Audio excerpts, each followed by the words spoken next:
está funcionando aqui, presidente. O que, vereador? Começa que vai funcionar. O tempo vai funcionar se o senhor começar. Presidente, meus cumprimentos ao senhor, aos demais vereadores dessa Casa Legislativa, ao senhor e à senhora que nos acompanham do plenário, meus cumprimentos a também àqueles que nos acompanham de casa nesse quase Natal e um dia que, no meu entender, presidente, é um dia triste. Queria me somar à fala da vereadora Daiane, porque nós tivemos nesse ano, salvo melhor juízo, 33 convocações de sessões extraordinárias nessa Casa Legislativa. 33. E 33 urgências, vereadora Daiane. É impressionante como tem urgência no governo Adiló. E essa urgência se mede em uma parcela significativa pela incompetência. Que quem se organiza, vereadora Sandra, não tem urgência de nada. Tem uma diferença significativa entre o que é urgente e o que é emergente. E, de forma efetiva, não há nenhuma emergência a ser sanada por essa Casa Legislativa. Tem um objeto bem claro, como bem determinou o vereador Iago. E é impressionante que os discursos são exclusivamente daqueles que vão votar pela derrubada. Porque nós, e falo especificamente aqueles vereadores que sempre estiveram do lado dessas famílias, menciono o vereador Ramon, que não promoveu nenhum discurso até agora, para relembrar que esse é o país em que 9 milhões de pessoas deixaram de estudar por falta de oportunidade, Silvana Piroli. Que a evasão escolar, a partir dos 15 anos, acaba com as famílias. Que nós tentamos construir políticas de manutenção de estudo através de garantia de assistência estudantil. E, de outro lado, vereadora Rose Frigieri, se promove supressão pelo mero prazer. Porque os valores que serão perdidos de repasse do Fundeb eram capazes de manter esses estudantes nos 9º anos. Simplesmente se trata de uma opção do prefeito em priorizar, como sempre priorizou, os interesses daqueles que, infelizmente, não dependem do Estado para viver e para ter acesso à educação.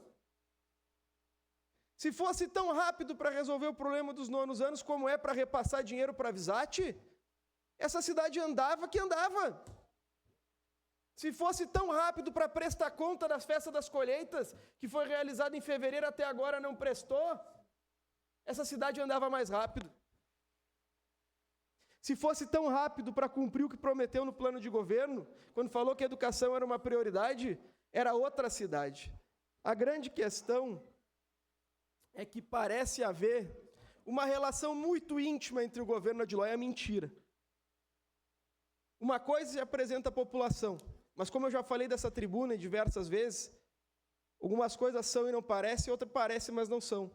E o que acontece aqui, vereadora Daiane, é o que aconteceu em outros diversos temas que nós debatemos. Exclusivamente, algum burro com iniciativa resolveu suprimir os 9º anos da educação municipal. Não fez cálculo nenhum de quanto se perderia através do Fundeb. Não calculou nenhum passivo para a família, porque cara é ignorância. E sempre foi. E, infelizmente, um prefeito que não pode mais se reeleger parece não ter compromisso com nada. Mas eu queria falar dos partícipes desse atentado aos 9º anos. Aqueles que ainda vão ser candidatos. A idealizadora, ou no mínimo, aquela que operacionou, secretária Marta Fattori, é uma das responsáveis por essa tragédia nos 9º anos. O vice-prefeito Edson Nespolo é partícipe dessa tragédia. Porque se eu discordo do prefeito, sou vice-prefeito, o mínimo sendombroso é eu declarar que sou contrário a isso. E, infelizmente, me referindo aos pais, a Comissão de Constituição e Justiça, nesse ano, foi uma comissão que teve, em maioria, a oposição. Destaco a vereadora Daiane e a vereadora Estela, que foram minhas companheiras na Comissão de Constituição e Justiça. Mas é uma prerrogativa do presidente da Comissão de Constituição e Justiça determinar quem é o relator.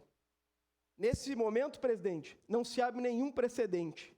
Nesse momento, o senhor exclusivamente faz o que prometeu dessa tribuna, o que eu prometi dessa tribuna e o que todos aqui prometeram dessa tribuna. Eu entrarei cumprindo a lei orgânica dessa Casa Legislativa e sairei cumprindo a lei orgânica. Não é porque alguém manda em mim que eu vou fazer diverso do que a lei diz. Eu estou aqui para representar na integralidade da minha consciência aqueles que me colocaram aqui. E mais do que isso, para não ceder nenhum milímetro para o capital dessa cidade. Eu sou representante dos trabalhadores dignos que promovem a riqueza dessa cidade. Muito obrigado, presidente. Vou votar sim. Obrigado, vereador Cláudio Libar.